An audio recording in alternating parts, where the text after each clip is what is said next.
Je veux parler des idées, des bonnes idées qui ne sont pas de bonnes idées. Pourquoi les bonnes idées ne sont pas de bonnes idées? C'est très important de comprendre ceci. Toutes les idées ne sont pas bonnes, même si elles apparaissent comme étant bonnes, parce que les bonnes idées sont utilisées pour corriger, filtrer l'astral dans l'homme conscient. Les bonnes idées sont des tests. Elles sont des tests de patience, elles sont des tests de discernement, elles sont des tests d'écœurement, elles sont des tests de fatigue, elles sont des tests de résistance. Les bonnes idées sont utilisées par l'astral pour tester l'homme. Et l'homme qui se conscientise doit comprendre ceci. Il doit comprendre que les bonnes idées ne sont pas nécessairement bonnes, mais qu'elles servent à l'aiguiser, à aiguiser son intelligence, jusqu'au jour où il n'a plus besoin de bonnes idées. Quand l'homme n'a plus besoin de bonnes idées, il n'a simplement qu'à créer des idées.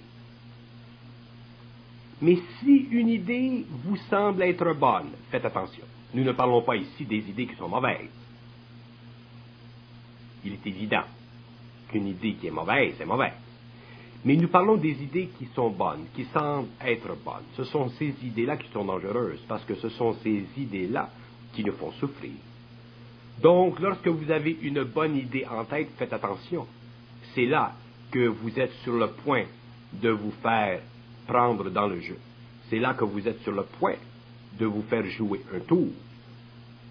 Parce que les bonnes idées sont justement utilisées par l'astral pour nous jouer des tours, pour que nous en arrivions éventuellement à avoir un mental créatif qui n'a plus besoin de bonnes idées, mais qui n'a simplement qu'à créer des idées.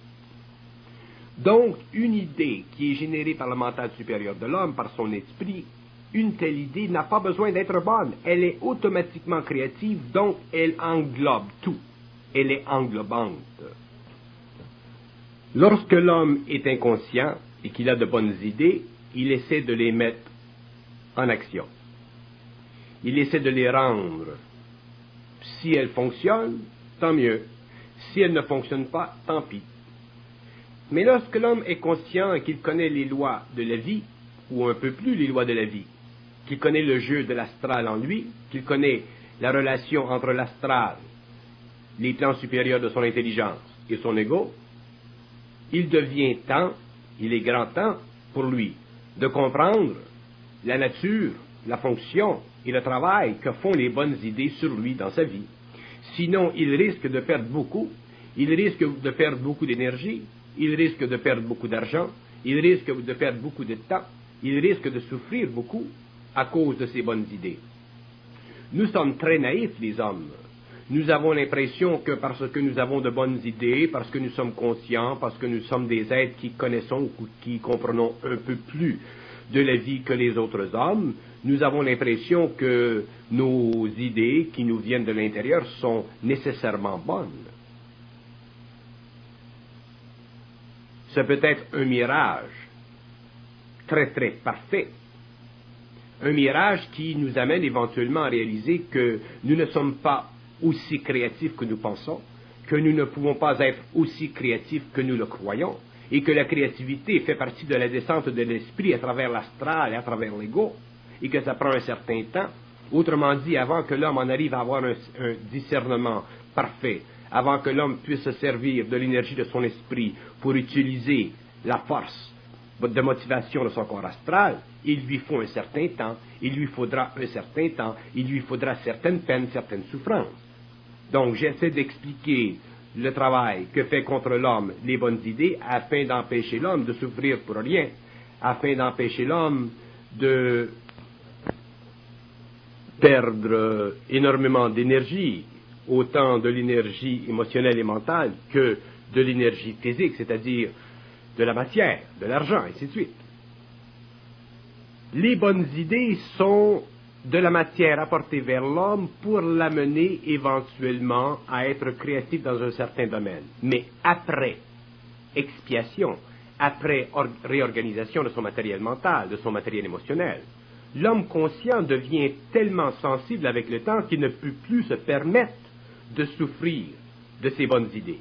Donc, il doit prendre conscience de la mécanique des bonnes idées, de la nature des bonnes idées, du pourquoi des bonnes idées, et s'apercevoir sur le champ que lorsqu'il a une bonne idée, il doit s'arrêter, la regarder, l'épeler comme on épelle un fruit, et automatiquement apprendre avec le temps à s'en désengager s'il le faut pour en avoir une autre et recommencer le même processus jusqu'au moment où il épuise complètement les possibilités de la bonne idée et il se voit à un certain moment clair dans son mental.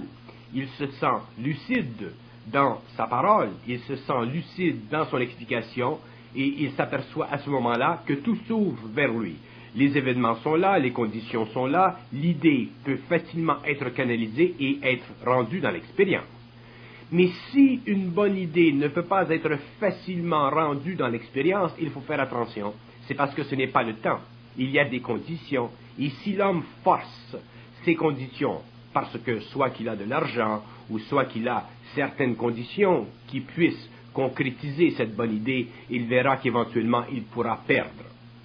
Parce que les lois de l'idée sont des lois de l'astral. Les lois sont fournies, les bonnes idées sont fournies à l'homme à partir de l'astral. Il y a des êtres dans l'astral qui s'occupent incessamment de créer pour l'homme des bonnes idées.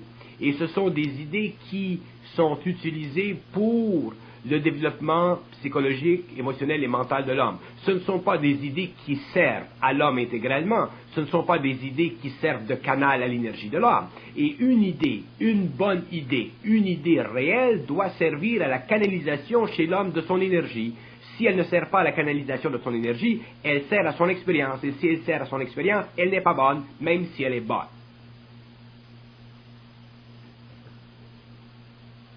Ceci est très subtil, parce que nous ne sommes pas habitués à contrôler les forces de vie en nous. Nous sommes habitués depuis des siècles, depuis des millénaires, voire, à être contrôlés par les forces de vie en nous. Et pour que l'homme en arrive à contrôler les forces de vie en lui, il faut qu'il en arrive à contrôler les idées, les bonnes idées, afin de se servir de l'énergie en lui pour propulser dans sa vie le matériel créatif de sa conscience supérieure à travers les idées qui automatiquement deviennent créatives. Mais si nous attendons qu'une idée soit bonne, si nous attendons qu'une idée soit à notre mesure pour la manifester dans le monde, nous pouvons attendre très longtemps. Parce qu'une idée ne sera jamais suffisamment bonne, suffisamment à la hauteur de notre énergie créative. Elle pourra être à la hauteur de notre émotivité, de notre mentalité, de notre personnalité, mais elle ne sera pas à la hauteur de notre personne. Et quand une idée n'est pas à la hauteur de la personne de l'homme, éventuellement, il se fatigue de cette idée. Et c'est pourquoi des hommes dans le monde, des gens dans le monde, l'homme en général, se fatigue éventuellement des bonnes idées qu'il a eues il y a quelques années passées. Pourquoi?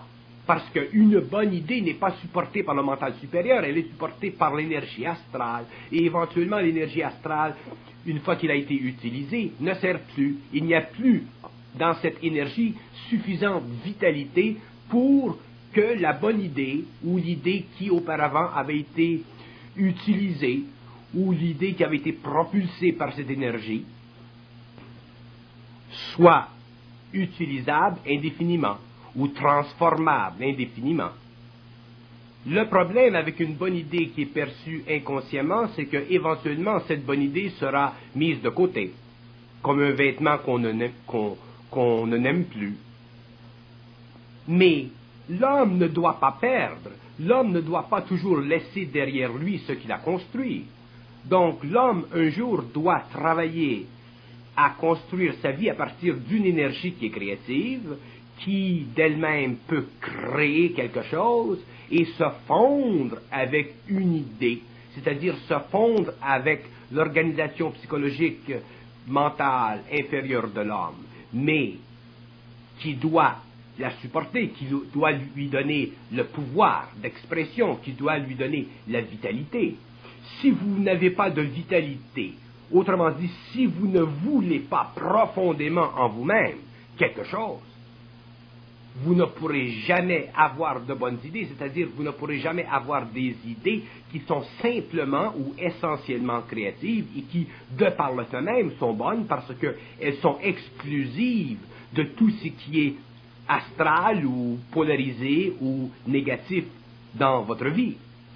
Une idée qui est créative, une idée qui naît de votre esprit, ne peut pas mourir, parce qu'elle est maintenue par votre vie, elle est maintenue par votre esprit, elle est maintenue par votre vitalité. Mais une idée qui est le produit de votre corps de désir, qui est le produit de votre vitalité, qui est le produit de votre personnalité, qui est le produit de votre infériorité, qui est le produit de votre insécurité psychologique, cette idée-là n'est qu'une idée temporaire qui sert petit à petit à vous agacer, qui sert petit à petit à vous faire avancer ou à sembler vous faire avancer, parce que beaucoup de bonnes idées sont là simplement pour vous donner l'impression que vous avancez, lorsqu'en fait vous n'avancez pas, parce que l'homme ne peut pas avancer s'il n'a pas en lui la force, l'énergie créative qui réellement crée l'avancement, parce qu'elle naît du dépassement de soi-même.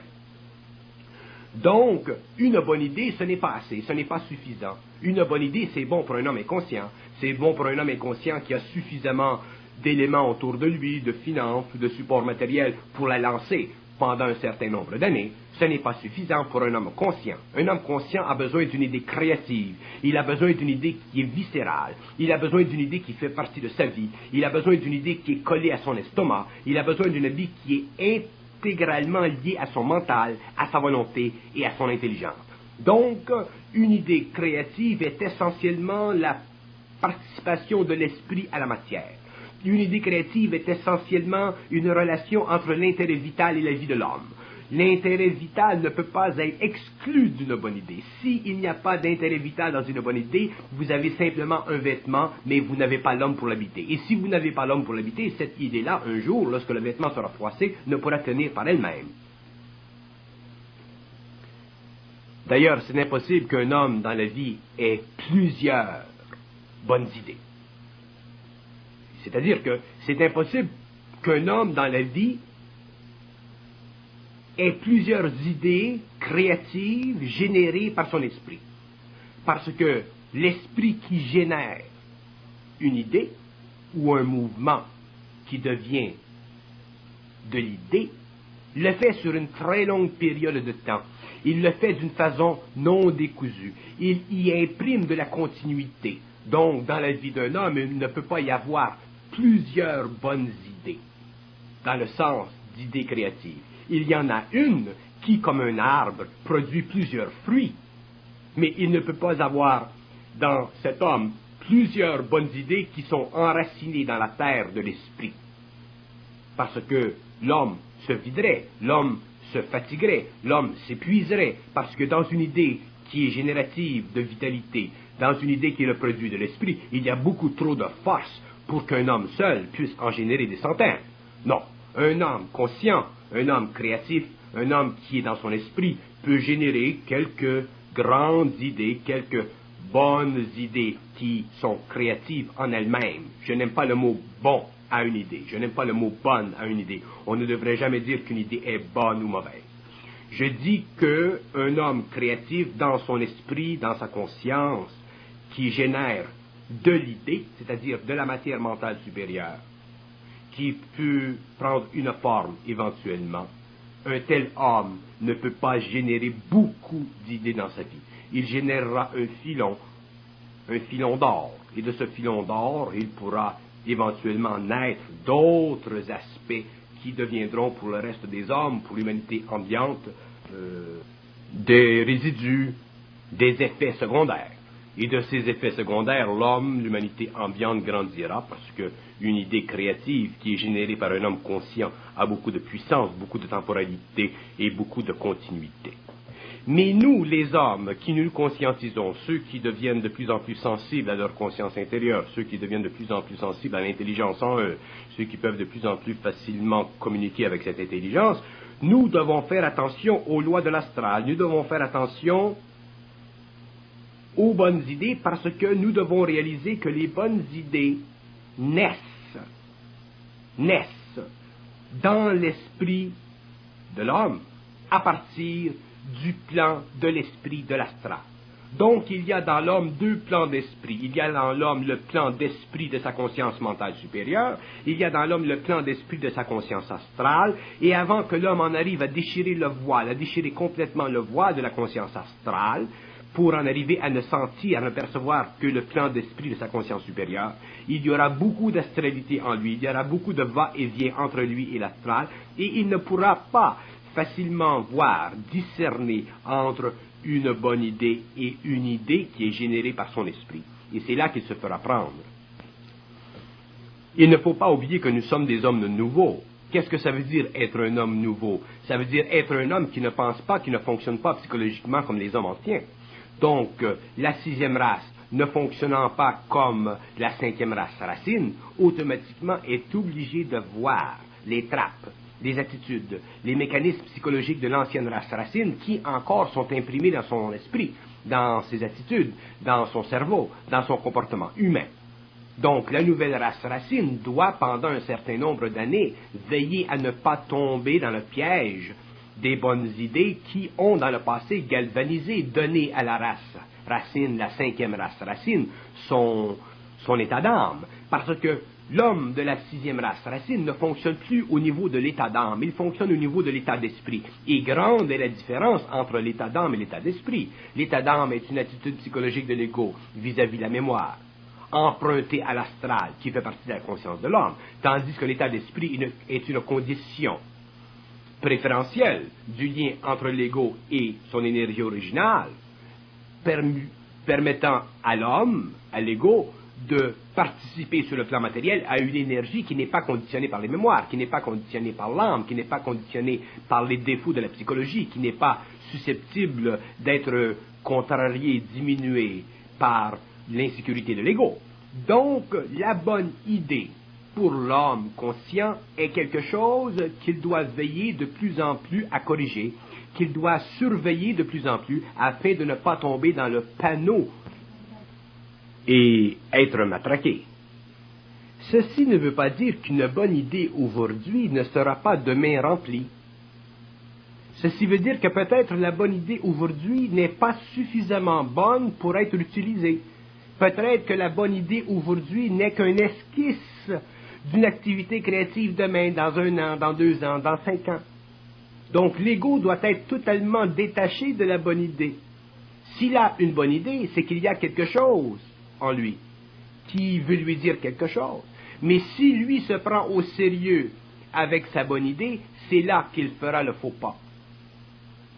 Donc l'ego, lorsqu'il reçoit une bonne idée, il doit la regarder, il doit la parler.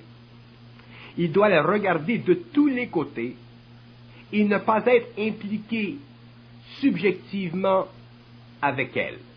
Et s'il apprend à ne pas être impliqué subjectivement avec elle, il pourra la faire, la défaire, la former, la transformer, la déformer, et éventuellement elle deviendra autre chose. Et ce qu'elle deviendra éventuellement dans le temps sera la manifestation de son esprit à travers lui.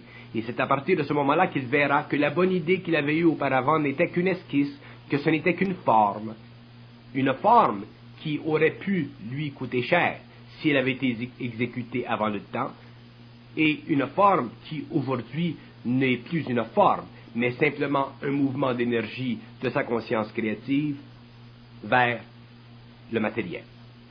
À partir de ce moment-là, la bonne idée, dans le passé, est devenue une idée créative et elle engendre automatiquement sa multitude de fruits parce qu'elle naît d'une conscience ou d'un esprit qui en lui-même est infini et qui se sert de cette idée créative pour générer d'autres mouvements dans la vie de l'homme au fur et à mesure qu'il avance dans le temps et qu'il est capable d'utiliser son énergie créative pour rendre ce mouvement original encore plus créatif, ainsi de suite.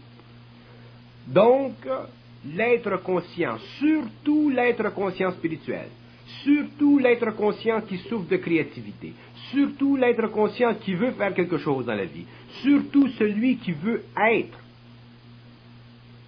indépendant, autonome, qui veut ne pas être sujet trop longtemps au système. C'est cet être-là qui doit faire attention, surtout s'il a un peu d'argent, surtout s'il a quelques amis pour l'aider, ainsi de suite. Parce que nous ne réalisons pas jusqu'à quel point l'esprit doit filtrer l'astral, doit réduire la possibilité de l'effet de l'astral sur lui dans notre vie. Et c'est là que ces bonnes idées, en apparence, sont utilisées contre nous, mais pour nous à la fois. Et qui en est la victime? C'est l'homme, c'est nous, c'est l'individu. Pour quelles raisons? Pour des raisons qui souvent sont occultes, c'est-à-dire voilées, pour des raisons que nous ne réalisons que quelques années plus tard, mais que nous aurions pu réaliser auparavant si nous avions été suffisamment sages, suffisamment intelligents, suffisamment imprégnés de discernement. L'homme qui se conscientise et qui a pris conscience de son intelligence intérieure croit facilement que les idées qui lui viennent de l'intérieur sont de bonnes idées. Parce que déjà, il est un être spirituel, déjà, il est un être qui est en confiance avec son intérieur. Et pourtant, rien n'est de plus faux. Rien n'est de plus faux. L'homme inconscient, lui, qui n'est pas conscient de son intérieur, possède des mécanismes psychologiques qui feront en sorte il fera attention à ses bonnes idées, il les mesurera, il ira voir le comptable, il parlera avec ses amis qui ont de l'expérience, ainsi de suite. Tandis que l'homme conscient, lui, l'homme spirituel, il ne va pas voir le comptable, il ne va pas voir les amis qui ont de l'expérience. Il communique avec son intelligence intérieure, c'est-à-dire qu'il communique avec des niveaux de conscience qui sont encore astralisés, et il croit que parce qu'il communique avec ces niveaux de conscience, il est plus protégé de ses bonnes idées que l'être inconscient. C'est absolument faux. Beaucoup d'êtres conscients, beaucoup d'êtres qui sont conscientisés, qui se conscientisent, souffrent et s'aperçoivent que leurs bonnes idées sont effectivement des mirages, sont effectivement des trappes, et il est surpris que le bonhomme près de chez lui, son voisin qui est inconscient, ne tombe pas dans les mêmes pièges. C'est normal. L'autre est protégé par son ego, l'autre est protégé par ses mécanismes psychologiques, tandis que lui n'a plus aucune protection. Il a tout foutu en l'air. Il a foutu en l'air pour la sainte spiritualité, il a foutu en l'air pour la grande conscience cosmique, qui en fait n'est qu'un barrage de mots pour l'empêcher de réaliser qu'éventuellement, il devra faire attention aux bonnes idées, un peu et peut-être plus que le bonhomme inconscient, parce que lui-même est plus susceptible d'en recevoir, parce que lui-même est déjà peut-être plus sensible à son intelligence intérieure, donc en potentiel plus créatif. Mais en potentiel plus créatif veut dire qu'il est prêt à être créatif. Il y a un temps, il y a un certain temps pour qu'il devienne créatif. Donc, en attendant, il faut qu'il fasse attention à ses bonnes idées, sinon il se mettra l'oie dans l'œil et automatiquement il sera obligé de débourser de sa poche des pièces de monnaie qu'il aurait pu autrement garder pour l'actualisation plus tard d'autres bonnes idées, mais d'autres bonnes idées fondées sur la créativité de son mental. Nous sommes tellement naïfs, les hommes conscients, nous sommes tellement naïfs que nous n'avons pas même la mesure. Nous croyons tellement parce que nous sommes conscients, parce que nous savons certaines choses, parce que certains voiles nous ont été enlevés. Nous croyons que nous avons accès à tout. Nous croyons que nous avons mainmise sur tout. Nous croyons que nous sommes capables de tout. Nous sommes capables de tout, nous avons mainmise sur tout, nous avons accès à tout, mais dans le temps, lorsque l'esprit aura filtré l'astral, lorsque l'esprit n'aura plus d'obstacles au niveau de notre ego à cause de notre conscience astrale. Mais, in the meantime, nous devons vivre des expériences. Nous devons être assujettis à des expériences afin que ce travail se fasse. Et l'outil le meilleur pour nous et contre nous, c'est quoi?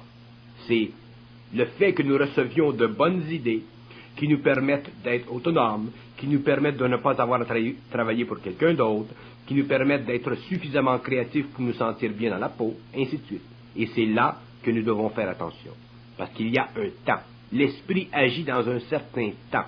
L'ego agit dans un autre temps. Et tant que les temps de l'ego et le temps de l'esprit ne sont pas un, il est évident que nous sommes sujets à être trompés. Nous sommes sujets à croire que nos bonnes idées sont bonnes lorsqu'en fait elles sont mauvaises. Mais, naturellement, tout sert. Tout sert. Effectivement, tout sert.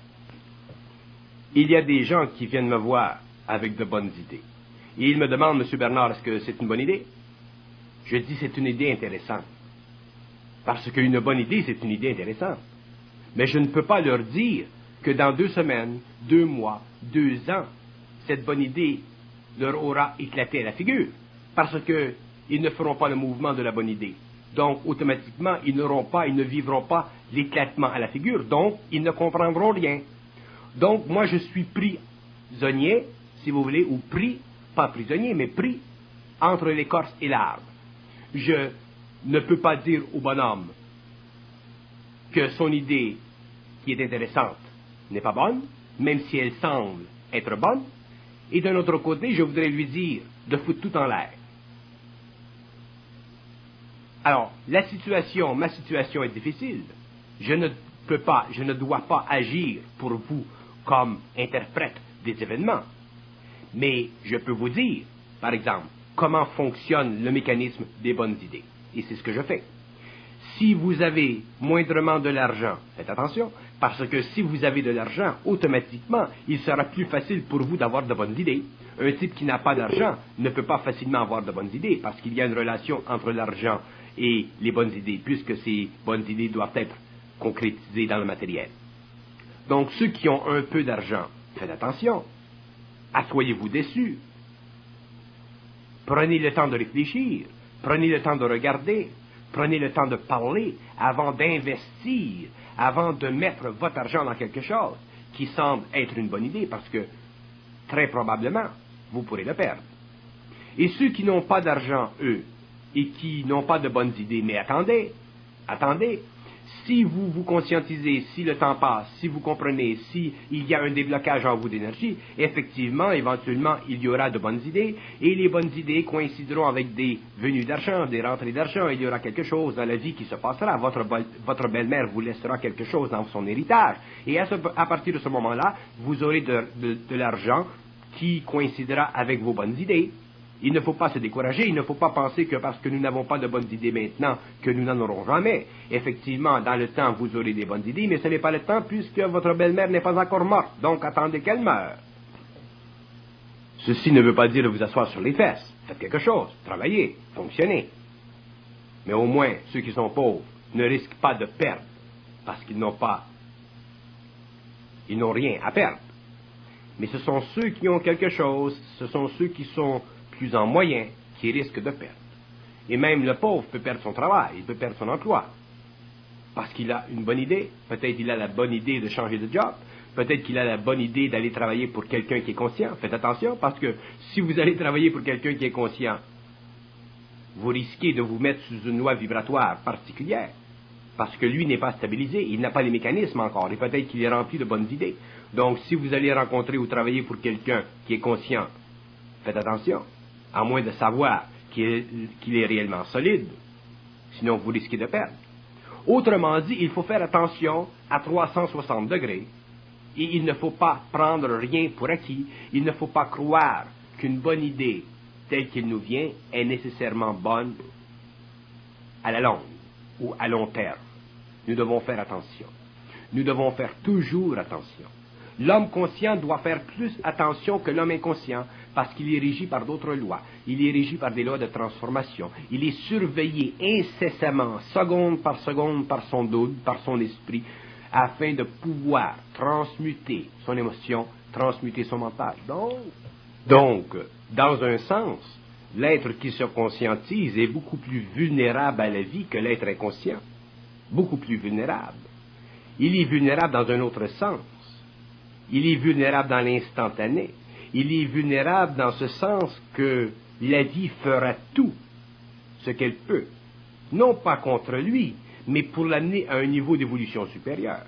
C'est pourquoi il est très important pour l'homme qui se conscientise de comprendre le mécanisme des bonnes idées, comprendre le jeu des bonnes idées, comprendre combien l'astral est puissant dans l'homme, comprendre jusqu'à quel point l'idée doit servir à filtrer cet astral, à désengager subjectivement l'ego de son esprit, afin de permettre éventuellement à l'esprit de facilement passer à travers lui pour sa manifestation dans le monde, ce que nous appelons la créativité de l'homme.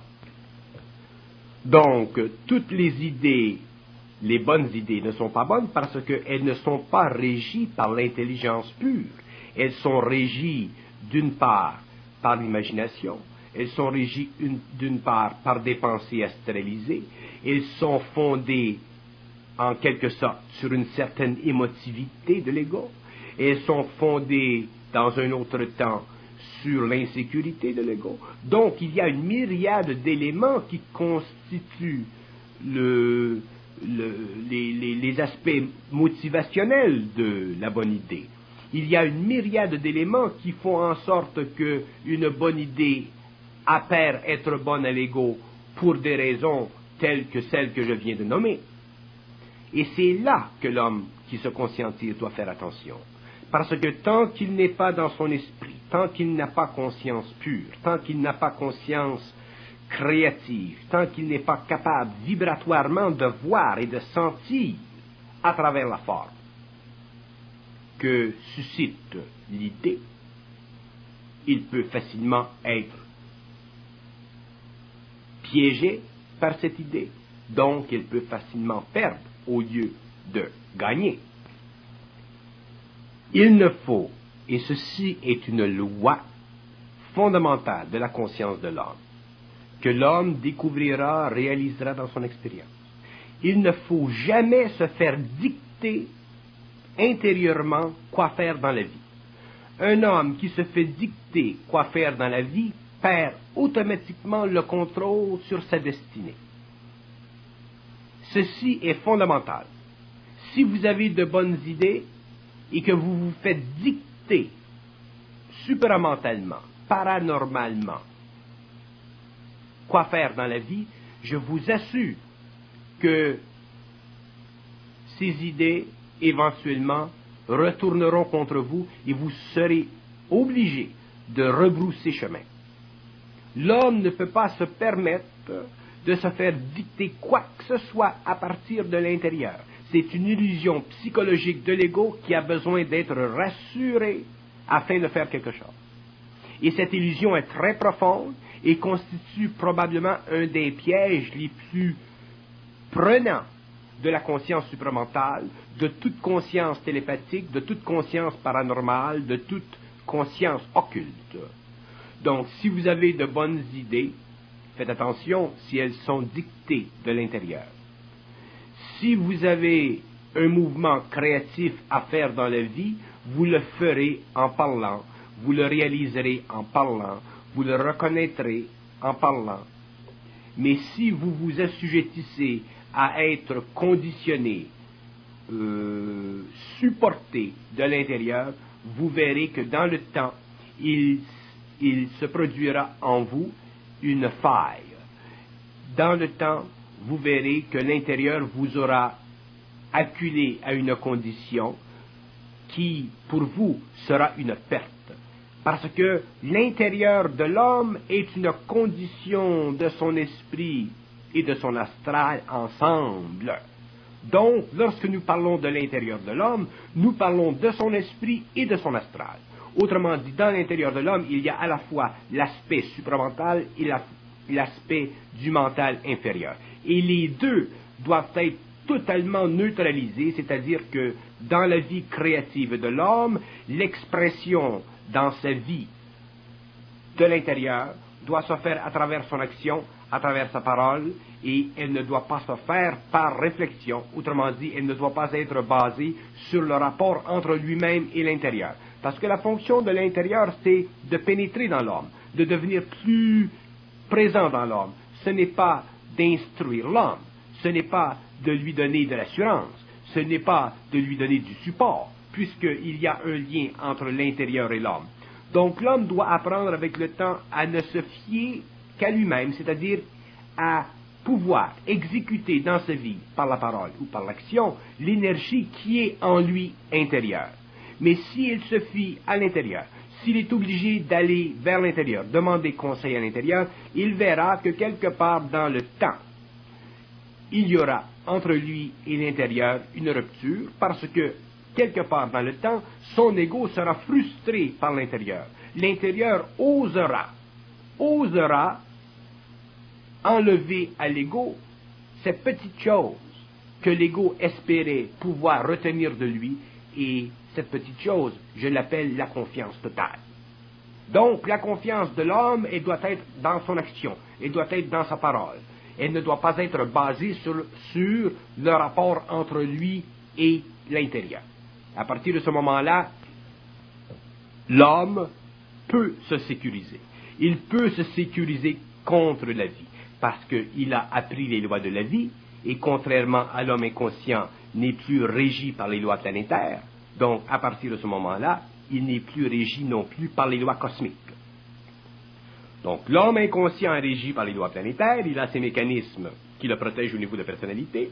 L'homme conscient n'est plus ou est de moins en moins régi par les lois planétaires, donc il est de plus en plus régi par les lois cosmiques, et il doit se protéger intérieurement. Et l'homme conscient supramental, l'homme qui est très avancé en conscience, connaît, comprend ces deux aspects de l'homme, et inévitablement, un jour, peut créer, par la parole et par l'action, des conditions de vie qui lui sied bien, qui lui font bien, qui lui donnent de l'avenir, qui lui donnent une assurance réelle, qui lui donnent un fondement réel dans la vie.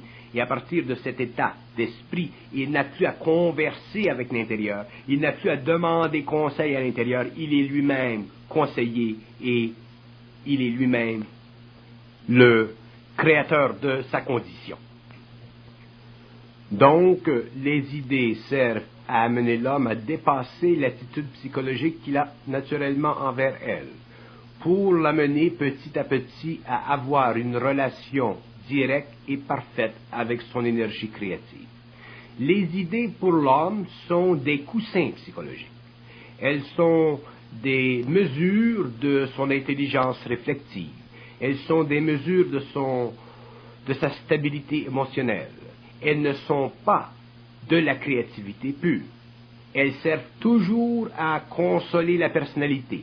Et dès que l'idée sert à consoler la personnalité, à la réconforter, à lui donner un certain appui, cette idée n'est pas réelle. Elle n'est pas réelle, c'est-à-dire que son énergie n'est pas pure, il est astralisé. Et c'est cette énergie astralisée qui doit être perçue par l'homme. C'est cette énergie que l'homme doit regarder et bien comprendre et bien sentir, s'il ne veut pas, avec le temps, voir que cette idée n'était simplement qu'une manifestation de l'astral en lui, pour qu'il prenne conscience, pour qu'il réalise qu'il n'était pas encore parfaitement dans son esprit. Mais en ce qui concerne les bonnes idées qui ne sont pas bonnes, comment savoir que nous avançons sur un sol en étant 100% sûr que le sol ne s'effondrera pas sous nos pieds? Très simple. Ne jamais prendre de chance. Ne jamais prendre de chance veut dire ne jamais prendre de chance. Ceci veut dire ne jamais fonder notre bonne idée sur l'expectation ultime d'un développement, d'un événement quelconque dans l'avenir. Si nous croyons que dans 2 semaines, dans 2 mois, dans 6 mois, il y aura quelque chose, il y aura un événement quelconque qui viendra vers nous et qui nous assurera de la fécondité de notre bonne idée, nous nous mettons automatiquement sous la loi astrologique, nous nous mettons automatiquement sous la loi des planètes, sous l'influence des planètes, et nous risquons de perdre quelque chose. L'homme qui a une idée créative génère à l'intérieur même de son mental toutes les conditions, et quand je dis qu'il génère, je veux dire qu'il les voit, elles sont déjà là. Il génère toutes les conditions qui, ultimement, serviront à la manifestation, dans l'expérience, de cette énergie créative. Tandis que l'homme qui utilise, qui forme, qui formule, qui jongle avec une bonne idée, essaiera de voir, regardera, pensera à différentes possibilités de sa bonne idée et il osera se plonger dans un certain futur, dans un certain devenir, dans un certain avenir pour sécuriser sa bonne idée. Et c'est là que l'homme fait l'erreur. Autrement dit, si vous voulez acheter quelque chose, si vous voulez faire quelque chose, assurez-vous que déjà, dans le temps de votre esprit, cette chose est déjà là. Mais si la chose n'est pas là dans le temps de votre esprit, c'est-à-dire que si la chose n'est pas là du résultat de votre propre effort, et que cette chose n'est là qu'en fonction des événements que vous osez espérer qui viendront vers vous éventuellement, vous devez faire attention. Parce que les lois des bonnes idées sont des lois astrales. Donc, ce sont des lois qui sont fondées sur le régime des possibilités. Et le régime des possibilités est un régime qui est contrôlé par l'astral et contre lequel vous n'avez aucun pouvoir. Le seul pouvoir qui est dans l'homme, c'est le pouvoir de la lucidité de son intelligence. C'est le pouvoir de sa volonté. Et c'est l'organisation systématique puissante de cette volonté avec cette intelligence contre tout ce qui est probable, possible, astralement parlant. Donc, un homme qui génère une idée, un homme qui génère un mouvement, un homme qui génère créativement quelque chose dans le temps est obligé de savoir que dans le temps, ce qu'il a généré doit se concrétiser et qu'il ne peut pas y avoir de faille contre ceci. Donc, il doit être dans l'esprit de ce qu'il génère et non pas dans l'idée de la forme de ce qu'il veut créativement établir sur le plan matériel. Donc, un homme qui est conscient, un homme qui comprend ses lois, ne peut pas être souffrant des bonnes idées, donc automatiquement, il n'est jamais rempli de bonnes idées, il n'est rempli que d'idées créatives, il n'est rempli, autrement dit, que d'énergie qui suffit à passer à travers lui, qui suffit de passer à travers sa conscience inférieure pour manifestement, automatiquement, créer ce que nous appelons une idée générative, une idée qui est vitale, une idée qui est intelligente. Je veux faire comprendre la différence entre une bonne idée et une idée intelligente. Une bonne idée n'est pas nécessairement une idée intelligente. Une idée intelligente est une idée qui est créée par l'esprit, qui est sous le contrôle de la volonté de l'intelligence de l'homme. Tandis qu'une bonne idée est une idée qui est convoitée astralement par l'homme. C'est une idée qui fait plaisir astralement à l'homme. C'est une idée qui fait plaisir à son corps de désir. C'est une idée qui fait plaisir à ses émotions. C'est une idée qui fait plaisir à son tempérament mental, qui le sécurise. Tandis qu'une idée qui est générée par l'esprit est simplement intelligente. Elle n'a pas besoin d'être bonne. Donc, si vous avez des bonnes idées, assurez-vous qu'elles soient intelligentes. Et vous verrez, probablement, si vous êtes suffisamment lucide, qu'une idée intelligente n'est pas nécessairement bonne. C'est-à-dire qu'une idée intelligente, elle est fondée sur un principe d'action créative volontaire et intelligent émanant de l'esprit. Elle n'est pas fondée sur la réciprocité entre elle-même et les événements de l'extérieur. Donc, à première vue, elle n'apparaîtra pas intelligente. Si vous parlez de cette idée avec quelqu'un qui n'est pas dans son intelligence, il dira « Ah, cette idée, elle est intéressante peut-être, mais elle n'est pas intelligente parce que comment savez-vous que dans tant de temps, vous pourrez faire ce que vous voulez faire ?» Donc, cette personne-là ne comprendra pas la relation entre votre volonté et votre intelligence. Je vais continuer de l'autre côté de la cassette sur le même sujet que je considère important parce que il fait partie de la vie de tous les jours.